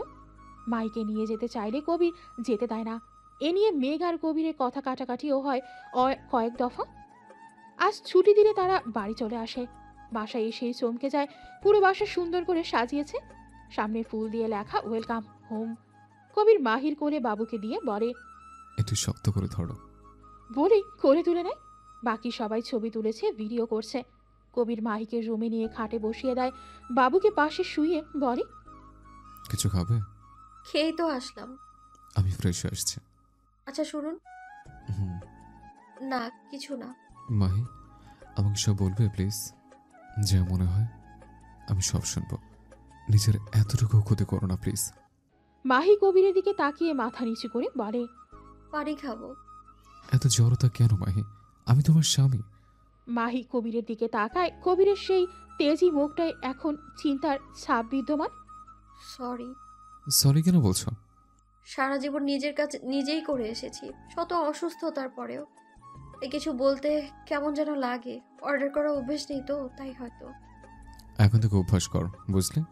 নিজে তো কিছুই চাইবি না, বাবা হওয়ার মতো এত শখের অনুভূতি দিয়েছ, আর ওকে দিয়ে কাজ করাবো না তা কি হয়? কবিতার কথায় মাহি কবির দরজায় তাকায়। মাহি মাথা নিচু করে নেয়। ওরে ছোট্ট পাখি, তুমি লজ্জা পাচ্ছ নাকি? আমার পিচিটাকে আমাকে দাও দেখি। এই যে কবির চৌধুরী, বউকে ফ্রেশ করিয়ে দে, আমি পুচকাটার সাথে একটু ঘুরে আসি। মাহি কিছু বলতে যাবে আগেই কবির বলে, যাও, আমি আছি তো। মাহি চোখ বড় বড় করে তাকায়। কবিতাকে কিছু বলার আগেই কবির কবিতাকে ছেড়ে বের করে দেয়। আপনি আপুকে পাঠিয়ে দিলেন কেন? আমি একা একা কিছু করতে পারবো না। যা বাবা, তোমার বর থাকতে আপুকে কেন রাখবে? মানে? মানে আমি আমার বউকে ফ্রেশ করে দিতে পারবো। না, আমি যাবো না আপনার সাথে। তোমাকে যেতে হবে না, আমি নিয়ে যাচ্ছি। বউ পাখি, এমন লজ্জায় লাল হয়ে যাচ্ছ কেন? মাহি করুণ চোখে কবিরের দিকে তাকায়। কবির মিটমিট হাসছে। অসভ্য লোক। মাহি লজ্জায় বুকে থাকা ছোট্ট জানটাকে বুকের সাথে আগলে নিয়ে মুখ লুকায়।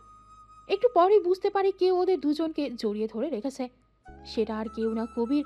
মাহি এর একটু এলিয়ে দেয় নিজের শরীর কবিরের কাঁধে। পিঠে ব্যথা করছে তার। কবিরের ধরায় একটু ভালো লাগছে, তাই শরীর কিছুটা এলিয়ে দেয়। সকাল থেকেই তোড়জোড় চলছে। আজ বাবুর আকিকাতায় 2টো খাসি কাটা হয়েছে, পাশে আবার আরেকটা খাসির মাংস দিয়ে রান্না করা হচ্ছে বিরিয়ানি, আত্মীয় স্বজন আর গরিবদের খাওয়ানোর জন্য। মাহির পরিবারের সবাই এসেছে, নীলাদেরকেও দাওয়াত করেছে কবির। বাবু একদম তোর মতো হয়েছে, তাই না রে মাহি? কি জানি আপু, আমি তো কিছুই বুঝতে পারি না। না, একদম কবিরের মতো। মায়ের কিছু পায়নি, তাছাড়া মায়ের কাছে থাকবেই বা কতদিন যে কিছু পাবে। ছেলে শুধু তোমার ভাইয়ের না মিতু, আমার বোনেরও। একদম আমার ভাই বলবে না। তোমার ভাই নাকি? ফুপির মেয়ে তো বোনই হয়। বোন না, বোনের চেয়ে বেশি কিছু। এই দাও তো বাবুকে, তাছাড়া তোমার অভ্যাস করার দরকার নেই, 2 দিন পর চলে যাবে। মাহি অবাক হয়ে তাকায়। চলে যাব মানে? তার মানে কি কবির এবার নিতুকে বিয়ে করবে? বাচ্চা তার কাছ থেকে কেড়ে নেবে? ভাবতেই ছেলেকে নিজের সাথে চেপে ধরে। কি হলো, দাও। কবির বলেছে বাবুকে আমার কাছে রাখতে, যেন তোমার অভ্যাস না লাগে। দাও। দেখছো না বাবু ঘুমোচ্ছে মায়ের কোলে। দুদিন পর যার কাছে থাকতে হবে তার কোলে তো ঘুমাবে। দাও। এদিকে মাহির চোখে টলমল করছে পানিতে। নীলা মাহিকে দেখে সেও বেরিয়ে যায়। সবাই ঘিরে রেখেছে মাহিকে।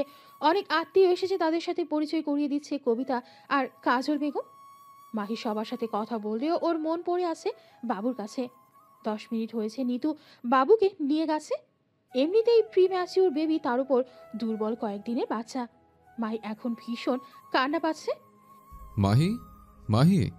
মাহি চমকে ওঠে। কবিরের আওয়াজের সাথে ভেসে আসছে বাবুর কান্নার আওয়াজ। মাহি তড়িঘড়ি করে উঠতেই কাটা জায়গায় ব্যথায় আবার বসে যায়। কবির সবার দিকে একবার চোখ বুলিয়ে রেগে বলে, সমস্যা কি তোমার? যার তার কাছে কাব্যকে দিয়েছো কেন? সে কখন থেকে কেঁদে যাচ্ছে বাচ্চাটা আমার। মাহি কবিরের রেগে যাওয়া দেখে কিছুটা ঘাবড়ে যায়। তার উপর কাব্যর কান্না। ছেলেটা এত কাঁদছে কেন? মাহি কবিরের থেকে বাবুকে নিতে গেলে কবির রেগে বলে, থাক, তোমাকে কিচ্ছু করা লাগবে না, আমি আমার ছেলেকে সামলে নেব। যাও, তুমি গল্প করো। বলে কাব্যকে বুকের মাঝে নিতেই চুপ হয়ে যায়। নিতু কাঁচুমাচু করে বলে, আমিও তো বুকে নিয়েছিলাম, তখন তো কেঁদেছিল। কবির কড়া দৃষ্টিতে চেয়ে আবারও মাহির দিকে তাকায়। আমার কি দোষ? নিতু আপুই তো নিয়ে গেল। নিতু ফিতু যাই হোক, তুমি দিবে কেন? ডক্টর কি বলেছে মনে নেই? বাচ্চাকে এক মাস সাবধানে রাখতে। আর যদি বাইরের কারো কাছে দিয়েছো তো পরে বকে দিয়েন, আমার কোলে দিন। আগে বলো, আর বাইরের কাউকে দিবা? কি বলছেন? সবাই কি মনে করবে? সবার কিছু মনে করবে না, কারণ তারা জানে বেবি এখনো মায়ের পেটে থাকার কথা। কিন্তু সে অনেক আগেই বাইরে চলে এসছে, তাই ওর এক্সট্রা খেয়াল রাখতে হবে। ঠিক আছে, আর কারো কাছে দিব না। ওর খেতে পেয়েছে, চলো রুমে। বলে বাবুকে মাহির কোলে দিয়ে বাবু সহ মাইকে কোলে তুলে নেয়। মাহি লজ্জা পেয়ে যায়, কারো দিকে তাকানোর সাহস করে না। সবার ফিসফিসানি কানে আসে শুধু।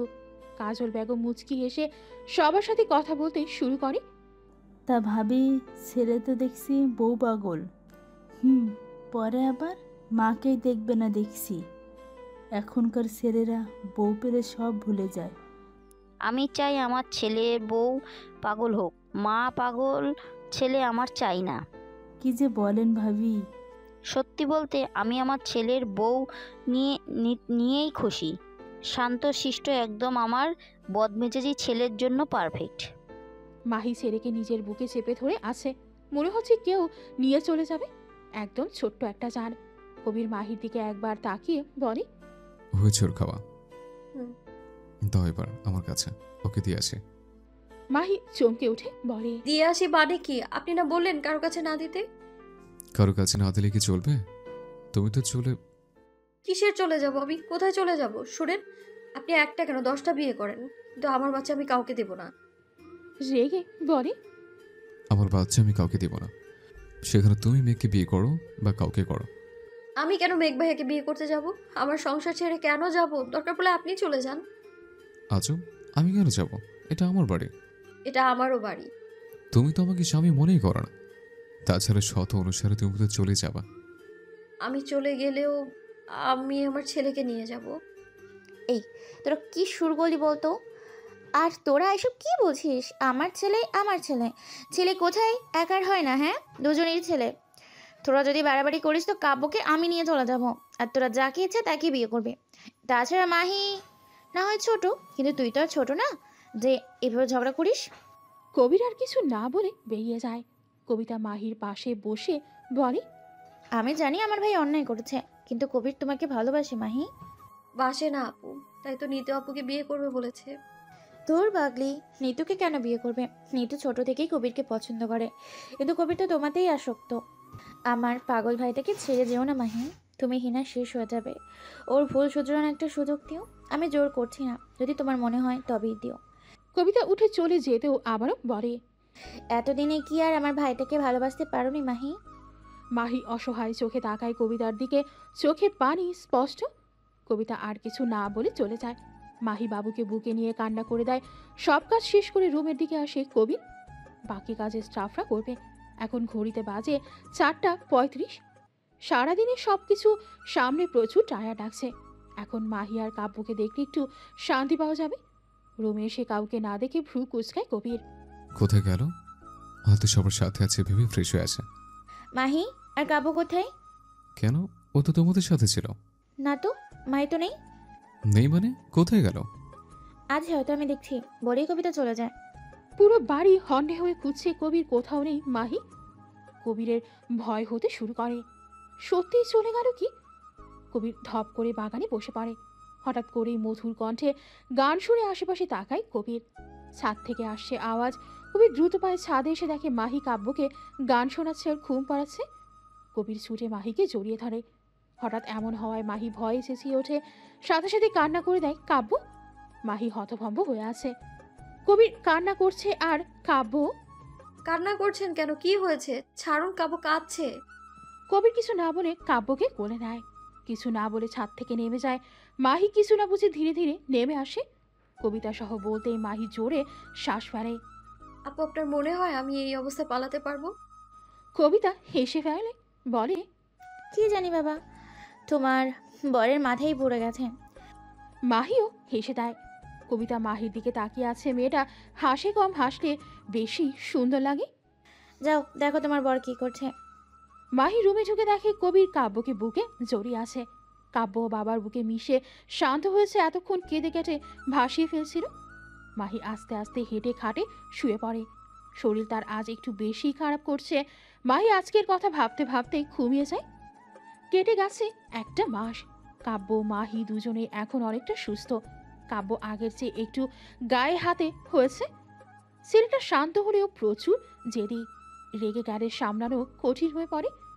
মাত্র 1.5 মাসের বাচ্চার এমন রাগে হতাশ মাহি। ছেলেকে ছেড়ে দুদণ্ড শান্তি নেই তার। যদিও এই সময়টা পেটেই থাকতো কাব্য তবে ভালোই হতো। এখন এটুকু বয়সে যেমন হাত পা নাড়ে কাঁদে, আর একটু বড় হলে না জানি কি করবে ভেবেই দীর্ঘশ্বাস ফেলল মাহি। মাহি, কাব্য ঘুমিয়ে গেছে? জি আপু, এই মাত্র ঘুমিয়েছে। তুমি কি ফ্রেশ হয়ে আসো, আমি নিচ্ছি। ঠিক আছে। মাহি ফ্রেশ হয়ে এসে খাবার খেয়ে নেয়। না হলে কাব্য উঠলে আর খাওয়া হবে না। কবিরও বাসায় নেই যে ওকে খাইয়ে দেবে। কাব্যর জেদ উঠলে সে কারো কাছে থাকে না। 2 দিন হলো সে কাজে বাইরে গেছে। 2 দিনে মাহি কবিরকে অনেক মিস করেছে। কবির থাকলে কাব্যকে সহজেই সামলে নিতে পারে। আচ্ছা আপু, কাব্য বিছানায় ঘুমায় না কেন? শোয়ালেই উঠে কেঁদে ওঠে কেন? কবিতা মুচকি হেসে বলে, কারণ তোমরা ওকে বুকে নিয়ে ঘুমাও তাই। তাছাড়া ও শুরু থেকেই বুকেই ঘুমিয়েছে। তখন তো ম্যাচিওর ছিল না, তাই বাধ্য হয়েই বুকে নিতে হয়। সেই অভ্যাস হয়ে গিয়েছে। রাত বাজে 2:30। অসহায়ভাবে তাকিয়ে আছে কবিতা। মাহি কাব্য দুজনেই কাছে। 8 ঘন্টা যাবৎ কেঁদেই যাচ্ছে ছেলেটা। বাড়ির সবাই জেগে আছে, কারো কাছে থামছে না কাব্য। কবিতা চেক আপও করেছে, সব ঠিকঠাক আছে, তবুও কাঁদছে কেন? কাজল বেগম তেল মালিশ করে দিয়েছে পেটে। কবিতা দেখেছে ডানা উঠেছে কিনা, কিন্তু সবই ঠিক আছে, তবুও কাব্য কেঁদেই যাচ্ছে। কাব্যর কান্নায় মাহিও কেঁদে যাচ্ছে, আর বারবার এটা ওটা বলছে, করছে যাতে কাব্য শান্ত হয়, কিন্তু কাব্য তো কেঁদেই চলেছে। কি হয়েছে? কাব্য তো কাছে কেন? আর মাহি, তোমার কি হয়েছে? কথাটা ভয়ে ভয়ে বলে কবির। না জানি কি হয়েছে। কবিরকে দেখে মাহি ছুটে কবিরকে জড়িয়ে ধরে। কবির অবাক হয়, ভয়ে যেন হাত পা নড়ছে না। কাব্য এত কাছে কেন? সেই আধা ঘন্টা ধরে কাছে, থামছি না। কবিরের দিকে তাকিয়ে কথাটা বলে। কবির কাব্যকে কোলে তুলে নেয়। বাবার কোলে প্রায় 5 মিনিট পর শান্ত হয়। সবাই এবার লম্বা শ্বাস ফেলে। মাহি এখনো কাঁদছে। কবির এক হাতে মাহিকে জড়িয়ে ধরে, চোখের পানি মুছে ইশারায় কাঁদতে মানা করে। কবিতা কাজল বেগম এবার শান্তি পায়। মেয়েটা কাব্যকে সামলাতে হিমশিম খাচ্ছিল। কবিতা ফিসফিস করে বলে, খেয়ে এসেছিস? না। আমি খাবার পাঠাচ্ছি, মা ছেলেকে সামনেই খেয়ে নিস। কবির মুচকি একটা হাসি দিয়ে মাথা নাড়ায়। কবিতাও হেসে বেরিয়ে যায়। একটু পরেই কবিতা খাবার নিয়ে আসে। কাব্য তখনও কবিরের কোলে ঘুমাচ্ছে। তুই না আসলে কি হতো এখন? বাপরে! কবির কবিতার কথায় মুচকি হেসে ছেলের কপালে চুমু দেয়। মাহি মাথা নিচু করে বলে, সরি আপু, কাপড় জন্য অনেকক্ষণ সবাই জেগে আছো, তোমরা শুয়ে পড়ো। কবিরকে খাবার খাইয়ে তোমরা ঘুমিয়ে পড়ো। বলেই কবিতা বের হয়ে যায়। তুমি শুয়ে পড়ো, আমি পরে খেয়ে নেব। এখন কাব্য জাগলে আরো কান্না করবে। মাহি কিছু না বলে হাত ধুয়ে খাবার প্লেট নিয়ে কবিরের সামনে বসে। হা করেন। কবির হতবাক হয়ে তাকিয়ে আছে। এভাবে তাকিয়ে আছেন কেন? হা করেন। কবির হা করতেই মাহি এবার খাইয়ে দেয়। কবির খাওয়া শেষ করে বলে, তুমি খেয়েছো? এবার ওকে আমার কাছে দিন, আপনি ফ্রেশ হয়ে আসুন। একটু তুললেই কেঁদে উঠবে। থাক আমার কোলে, দুদিন শান্তি মতো ঘুম হয়নি তোমার, ঘুমাও। মাহি অবাক হয়। আপনিও তো মনে হয় ঘুমোননি ঠিক মতো। আমি ঠিক আছি। মাহির এখন কান্না করতে ইচ্ছে করছে। সে জানে কবির প্রচুর ট্রায়ার, চোখে মুখে স্পষ্ট বোঝা যাচ্ছে। ওকে দিন আমার কাছে। কেন? আরে দিন তো। কবির মাহির করে দিতেই কাব্য কেঁদে ওঠে। মাহি ওকে নিয়ে শুয়ে ওকে খাইয়ে দেয়। কাব্য কিছুক্ষণ কেঁদে চুপ হয়ে যায়। কবির ছোট্ট একটা নিঃশ্বাস ফেলে ফ্রেশ হয়ে আসে। কাব্যর কান্না তো বুঝলাম, কিন্তু তুমি কান্না করছিলে কেন? মাহি কবিরের দিকে তাকায়। কাব্যর কান্না আর কবিরের না থাকা দুইটা মিলেই কেঁদেছে আজ সে। আসলে কাব্য এতটা কান্না করছিল, আমি বুঝতে পারছিলাম না কি করব। তাই বলে ছেলের সাথে তুমিও কান্না করবে? আমি না থাকলে কিভাবে সামলাবে তুমি? মাহি অসহায় ভাবে তাকায়। আপনি আবার কোথায় যাবেন? না, ধরো একেবারের জন্য দুনিয়া থেকে চলে গেলাম, তখন? মাহি বুক ধক করে উঠল। কয়েক ঘন্টা নাই তাই কেঁদে কেঁদে একাকার মা ছেলে। আর উনি কি বলছেন? এটা কিভাবে বলতে পারলো উনি? মাহির কাদো কাদো মুখ দেখে কবির বুঝলো মাহির কথাটা পছন্দ হয়নি। সে জানে মাহি তাকে ভালোবেসেছে। ওর চোখের ভাষা পড়তে পারে কবির। মেয়েটা ওর ধারণার চেয়েও বড্ড গুটিয়ে চলে নিজেকে। কবির চায় মাহি কবিরকে ভালোবাসুক, ওদের সুখের স্বাভাবিক সংসার হোক। এটা মাহিও চায়, সেটাও কবির জানে। তাহলে মুখে বলতে কিসের এত জড়তা? মাহিকে চুপচাপ দেখে কবির উঠে মাহির কাছে বসে কাব্যকে বুকে নিতেই আরো গভীরভাবে ঘুমিয়ে পড়ে। কবির মাহিকে এক হাতে জড়িয়ে ধরতেই মাহি ডুকরে কেঁদে ওঠে। কাঁদছো কেন? আমি তো মজা করলাম বাবা। মাহি এখনো কেঁদেই যাচ্ছে। কবির এক হাতে মাহিকে জড়িয়ে ধরে আছে, কিছু বলছে না। কাঁদু কিছুক্ষণ। ভালোবাসো মাহি? মাহি ঝট করে কবিরকে ছেড়ে দেয়। একটু চেঁচিয়ে বলে, কি ভালোবাসি ভালোবাসি করছেন? আমি কেন মেঘ ভাইয়াকে ভালোবাসতে যাব? আমার ছেলে সংসার ছেড়ে কেন আমি মেঘ ভাইয়াকে ভালোবাসবো? আমি যদি ভালোবাসি তাহলে সেটা আপনাকে ভালোবাসবো। আমি আমার স্বামীকে ভালোবাসি, আমি অন্য কাউকে না। খবরদার আর মেঘ ভাইয়াকে আমাদের মাঝে আনবেন তো আমি চলে যাব যেখানে খুশি। থাকেন আপনি আপনার ছেলেকে নিয়ে, অনেক হয়েছে। আমি কিছু বলি না তাই বলে কি আমার কোনো দাম নেই নাকি? থাকবে কি করে? যার মা নেই বাবা নেই তার আবার কেউ থাকে নাকি? থাকে না তো। আজ এতিম। এই চুপ চুপ, ছেলে উঠলো হয়েছে। মাহি কিছু না বলে রাগে ফুঁসতে থাকে। তুমি রাখতেও পারো মাহি? কোন কথার মাঝে কোন কথা? কবির কথা শুনে হতভম্ব হয়ে গেল। আসলেও তো আমি তো রাগ করতে পারি না। তাহলে আমি রাগ করেছি কেন? মানানোর কেউ আছে তাই বলে কি রাগ করেছি? রাগ করা শিখছি আমি, নিজের ভাবনায় পড়ে গেলাম আমি। আচ্ছা, তখন উনি বললেন ওনার থাকবেন না, আমার এত কষ্ট হয়েছে কেন? আমি কিন্তু নিজের কথা বলেছি, তোমার ভাইয়ের কথা না। তাছাড়া আমি তোমাকে যেতে দেব না, দরকার পড়লে বেঁধে রাখবো। যত খারাপ হতে হয় হব, আমি তোমাকে আমার এই বিষাক্ত ভালোবেসে বেঁধে রাখবো, বুঝলে? তাছাড়া এখন আমি একা না, আমার ছেলেও আছে, আমার কলেজে। এই এদিকে আসো। মাহি ভ্রু কুঁচকে তাকিয়ে আছে। কবির হেসে এক হাতে বুকে টেনে নিল। মাহি, মাহি, তোমাদের ছাড়া আমার আর কিচ্ছু চাই না। এইভাবেই পাশে থাকো, ভালোবাসে বউ পাখি। মাহি চুপচাপ শুয়ে রইল কবিরের বুকে। শান্তির জায়গা আরো একটু চেপে গেল কবিরের দিকে। আহা কি শান্তি! কবির মুচকি হাসল। মা ছেলেকে দেখে দুইজনেই কপালে চুমু দিয়ে নিজেও চোখ বন্ধ করল। দুটো দিন তারও ঘুম হয়নি। সময় প্রবাহমান, সে তার নিজ গতিতে চলতে থাকে। কবির মাহির জীবনেও চলছে আপন গতিতে। মাহি, এই মাহি। আম্মু, এই আম্মু। মাহি রান্না করছে এখন, ডাকে বিরক্ত সে। দেখ তো বাপ, ছেলে ডাকছে কেন? জি আম্মু। মাহি চুলার আঁচ কমিয়ে রুমের দিকে যায়। গিয়ে দেখে বাবা ছেলে একে অপরকে জড়িয়ে ধরে শুয়ে আছে আর চেঁচাচ্ছে। ছেলে হয়েছে একদম বাপের কপি। বাপ যা করবে তাকেও তা করা লাগবে। 3.5 বছরের এই ছেলেকে নিয়ে তার চিন্তার শেষ নেই। কি হয়েছে কি? কাব্য, তোমার আম্মুকে বলো তো বাবাকে মর্নিং কিসে দিতে। কাব্য আধো আধো করে বলে, আম্মু, পাপাকে কিসি দাও। কিসে মর্নিং কিসি? আর আপনি ছেলেকে সব কি শেখাচ্ছেন শুনি? বউকে ভালোবাসতে শেখাচ্ছে, বুঝলে? মাহি বিরক্ত হয়ে বলে, আপনার ফালতু কাজ শেষ হলে দুজনেই রেডি হয়ে নিচে আসুন। দেখছিস তোর মাটা কেমন ছাচালো মহিলা, সকাল সকাল স্বামীকে আদর করে ডেকে তুলবে, ম্যাচেস দেখাচ্ছে। আরে আমি বউয়ের ভালোবাসার অভাবে একদিন টুস করে মরে যাব, বুঝলি বাবা? তোর মায়ের আমার প্রতি কোনো আদর নেই। কাব্য বাবার দিকে তাকিয়ে আছে গভীর মুখে।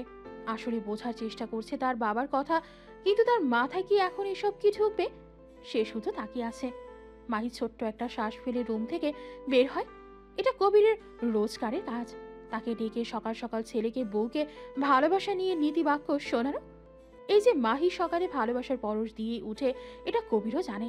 মাহি সকালে উঠে বাবা ছেলেকে আদর করে কাব্যকে কবিরের কাছে শুইয়ে দিলে কবির ছেলেকে টেনে বুকে নিয়ে আবারও ঘুমিয়ে পড়ে।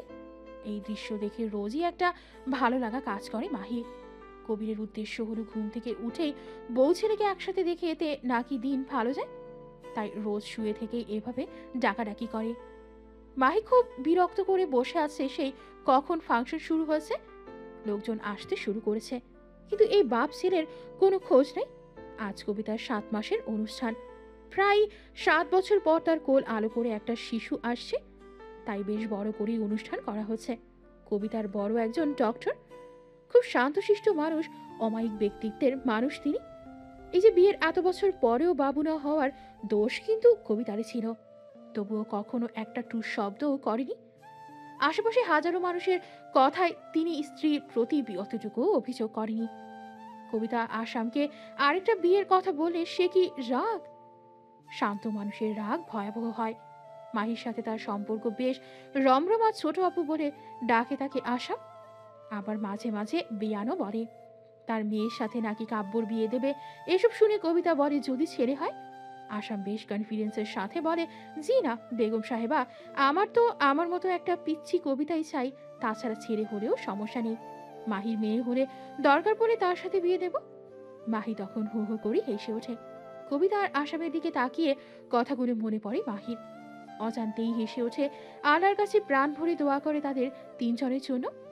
এবার মাহি চরম রেগে রুমের দিকে এগোয়, এ বাপ ছেড়ে পেয়েছেটা কি? এদিকে মেহমান আসতে শুরু করেছে আর তাদের রেডি হচ্ছে না। হওয়াচ্ছে রেডি আজ, যেখানে সে মেয়ে হয়ে রেডি হয়ে 8 ঘন্টা আগে থেকে বসে আছে, আর এরা বাপ ছেড়ে। মাহি গজগজ করতে করতে রুমে ঢুকতেই হা হয়ে যায়। কবির কাব্য আয়নার সামনে দাঁড়িয়ে পারফিউম স্প্রে করছে। কাব্যকে একটা টুলের উপর দাঁড় করিয়েছে কবির। বাপ ছেড়ে সেম পাঞ্জাবি পরেছে, সেম ভাবে চুল সেট করেছে, হাতের ঘড়িটাও সেম, শুধু ছোট বড় এই আর কি। জুতোটাও সেম। মাহিকে দেখে কবির এক হাতে বুকে নিয়ে একটু হেলে বলে, এত সুন্দর লাগছে। ছেলেও বাবাকে কপি করে বলে, এত সুন্দর লাগতে। মাহি ছেলের কাণ্ডে ফিক করে হেসে দেয়, এগিয়ে এসে ছেলের কপালে চুমু এঁকে বলে, পাপাকেও টিসি দাও। কাব্যর কথায় মাহি অবাক হয় না, এটা নতুন কিছু না। না দিব না, তোমার পাপা পচা। না পাপা তালো। ভালো না চাই। তোর মায়ের হিংসা হচ্ছে, বুঝলি বাপ? আচ্ছা আমাকে তোর মায়ের থেকে সুন্দর লাগছে কিনা তাই। বুঝি সবই বুঝি। ঘোড়ার ডিম বোঝেন। নিচে চলুন, সবাই গেস্ট আসতে শুরু করেছে। কবির কাব্যকে কোলে নিয়ে মাহির কপালে চুমু এঁকে বলে, মাশাআল্লাহ, আমার দ্বিতীয় বাবুর আম্মুকে আজ অধিক সুন্দর লাগছে। কবিরের কথায় একরাশ মুগ্ধতা ফুটে ওঠে মাহির মুখে। আরো বেশি মুগ্ধ হয় যখন কাব্য বাবার মতো কপালে চুমু খেয়ে তার আলো আধো ভাষায় বলে, মাতাল্লাহ। তার পরের কথা কি বলেছে বাবা তার মনে পড়ছে না, তাই বাবার দিকে তাকিয়ে আছে। কবির ছেলের তাকানো দেখে হেসে বলে, সুন্দর লাগছে। কাব্যর চোখ মুখ তখনও গম্ভীর।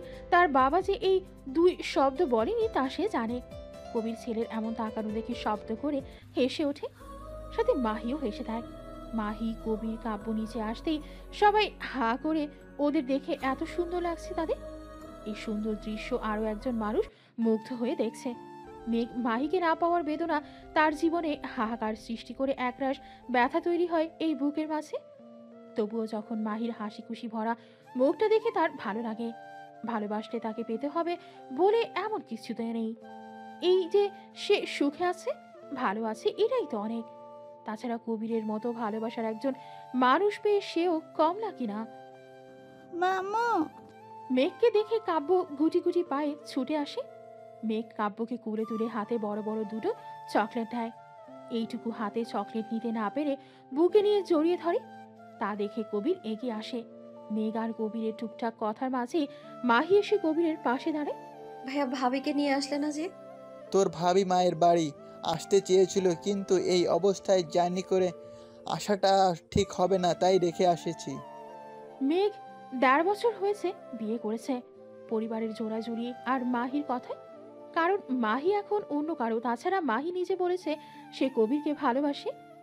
মেঘ সবার কথা ভেবে বিয়ে করেও মেনে নিতে বেশ সময় নেয়।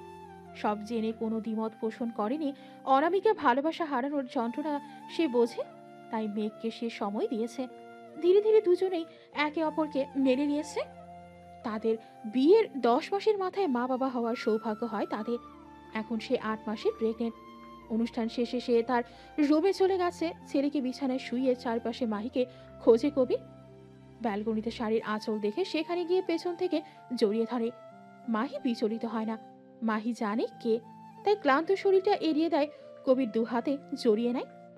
কি ভাবছো এখানে দাঁড়িয়ে? ভাবছি আপনার বিষাক্ত ভালোবাসায় কিভাবে যে এতটা আসক্ত হয়ে গেলাম। এখন এই বিষাক্ত মানুষটা ছাড়া বড্ড অচল আমি। আপনাকে ছাড়া আমার এক মুহূর্তও চলবে না কবির, এক মুহূর্তও না। ভালোবাসি আমার ২ বাবুর আপুকে, খুব ভালোবাসি। কবির স্তব্ধ হয়ে যায়।